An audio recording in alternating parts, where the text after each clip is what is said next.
Hello everyone, welcome back to our channel. ఎలా ఉన్నారు అందరూ?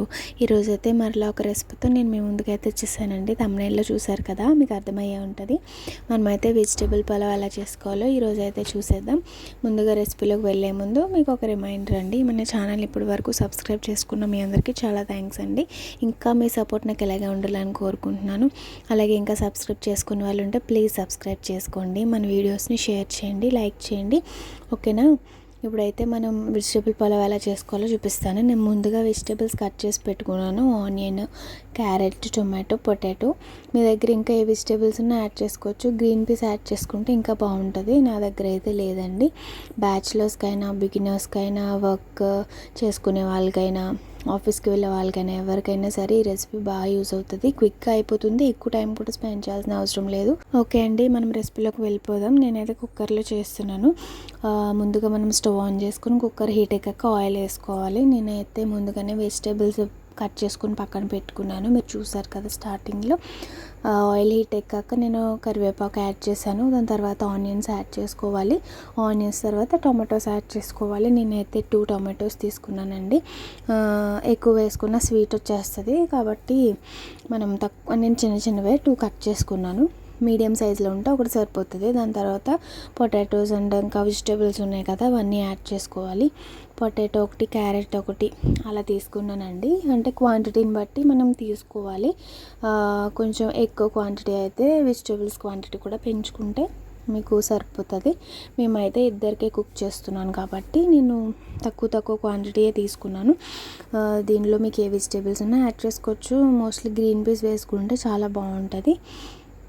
నాకైతే దొరకలేదండి, నేను నార్మల్గానే చేసేస్తున్నాను. ఇలా ఆయిల్లో కొంచెం ఫ్రై అవ్వాలి. వెజిటేబుల్స్ అన్నీ కొంచెం మీడియంగా ఫ్రై అయితే మనకి టేస్ట్ కూడా బాగుంటుంది. పచ్చిగా ఉండకుండా మనం వీటిని తినేయచ్చు రైస్లోకి. ఓకే, వెజిటేబుల్స్ అయితే ఇంకా కాసేపు అలా కుక్ అవనిద్దామండి. మనం మీడియం ఫ్లేమ్లో పెట్టుకుని కుక్ చేసుకోవాలి. ఇక్కడ ఆల్మోస్ట్ కుక్ అయిపోవచ్చాయండి, చూడండి. ఆయిల్ అయితే నేను కొంచెం తక్కువ యాడ్ చేశాను. ఎక్కువ ఆయిల్ వేసుకుంటే మనకి ఎగుటు వస్తుంది, తినలేమండి. సో ఆయిల్ మనం వీలైనంత తక్కువే చేసుకుని కుక్ చేసుకుంటే బెస్ట్ అండి, మన హెల్త్కి కూడా మంచిది. వెజిటేబుల్స్ అయితే కుక్ అయిపోయాయి కదా, సో లైట్గా అల్లం వెల్లుల్లి పేస్ట్ యాడ్ చేస్తున్నాను. అల్లం వెల్లుల్లి పేస్ట్ పచ్చివాసన పోయేంత వరకు మనం ఫ్రై చేసుకోవాలి. నేనైతే బిర్యానీ మసాలాస్ అంటే ఆకు అవి ఏమీ లేవండి. నా దగ్గర బిర్యానీ పౌడర్ ఉంది, అది ఇంకా గరం మసాలా, కొరియాండర్ పౌడర్ అంటే ధనియాల పొడి వేస్తాను. ఇక్కడైతే మనకి పచ్చివాసన పోయేంత వరకు ఫ్రై చేసుకోవాలని చెప్పాను కదా. అల్లం వెల్లుల్లి పేస్ట్ కొంతసేపు అయ్యాక నేను పసుపు యాడ్ చేస్తున్నాను. పసుపు, కొద్దిగా కారం, కొద్దిగా ఉప్పు మనకి తగినంత యాడ్ చేసుకోవాలి. మీరు ఎక్కువ స్పైసీగా తింటే మీరు క్వాంటిటీ ఎక్కువ వేసుకోవచ్చు, లేదు నార్మల్గా సరిపోతుంది అని అనుకుంటే మీకు తగినట్టుగా వేసుకోవాలి. దాని తర్వాత నేను కొద్దిగా కారం యాడ్ చేస్తున్నాను లైట్గా, ఎందుకంటే మసాలాస్ యాడ్ చేస్తానని చెప్పాను కదా, ఆ స్పైస్ సరిపోతుందండి. ఎక్స్ట్రాగా మనం కారం యాడ్ చేసుకోవాల్సిన అవసరం లేదు. సో నేను జస్ట్ లిటిల్ బిట్ యాడ్ చేశాను, కారం వేసాను అనే పేరుకి అంతే. దాని తర్వాత ఉప్పు యాడ్ చేస్తున్నాను, అది కూడా మనకు తగినట్టుగా యాడ్ చేసుకోవాలి, ఎక్కువ యాడ్ చేసుకోకూడదండి. దాని తర్వాత మనకి ముందు లైట్గా యాడ్ చేసుకోవాలి, మళ్ళీ తర్వాత వాటర్ యాడ్ చేసుకుంటాం కదా, అప్పుడు సరిపోకపోతే అప్పుడు మనం అడ్జస్ట్ చేసుకోవచ్చు.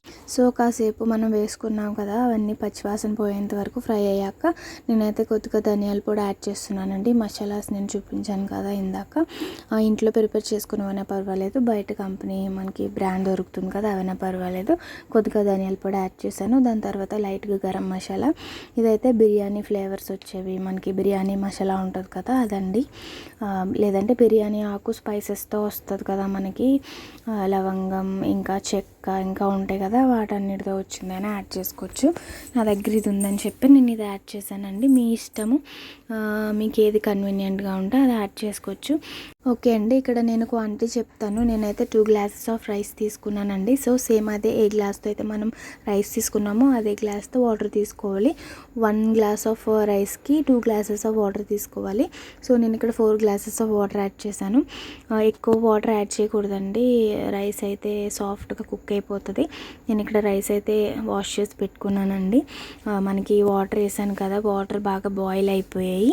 ఇప్పుడు మనం చూసుకోవచ్చు సాల్ట్ సరిపోయిందో లేదో చూసుకుని మనం రైస్ యాడ్ చేసుకోవాలి. తక్కువ అయితే ఇప్పుడే యాడ్ చేసుకోవాలి, తర్వాత మనం యాడ్ చేసుకోలేము కదా. సో నాకైతే కరెక్ట్గానే ఉందండి. నేనైతే రైస్ యాడ్ చేసేస్తున్నాను. ఓవరాల్గా రైస్ అంతా ఒకసారి కలుపుకొని మనం ప్రెషర్ కుక్కర్లో కుక్ చేస్తున్నాం కదా, లిడ్ క్లోజ్ చేసేసుకొని విజిల్ పెట్టేసుకోవడమే. మొత్తం మంచిగా బాయిల్ అవ్వాలండి. వాటర్ ఎసరు బాగా కాగితేనే మనకి రైస్ బాగా కుక్ అవుతుంది. నేనైతే ఇక్కడ కుక్కర్ పెట్టేసి విజిల్ పెట్టేస్తున్నాను. ఒక 2 విజిల్స్ ఆర్ 2 to 3 విజిల్స్ అయితే మనకి రైస్ అయితే కుక్ అయిపోతుంది. ఇక్కడైతే మనకి రైస్ అయితే రెడీ అయిపోయిందండి. చూసారు కదా వెజిటేబుల్ పులావ్ ఎలా వచ్చిందో. నాకైతే టెక్స్చర్ చాలా బాగా వచ్చిందండి. టేస్ట్ కూడా చాలా బాగుంది. నేను నార్మల్గానే తినేసాను, ఇంకా కర్రీ ఏం చేయలేదండి మేము. ఇంకా ఇలానే బాగుంటుంది, ఎందుకంటే మసాలాస్ యాడ్ చేసాం కదా. ఇంకా నార్మల్గా ప్లెయిన్గా తీసేసుకున్నాము. Thank you for watching. Video నచ్చితే లైక్ చేయండి, షేర్ చేయండి, మన ఛానల్ని అయితే సబ్స్క్రైబ్ చేసుకోండి. See in the next video. Bye.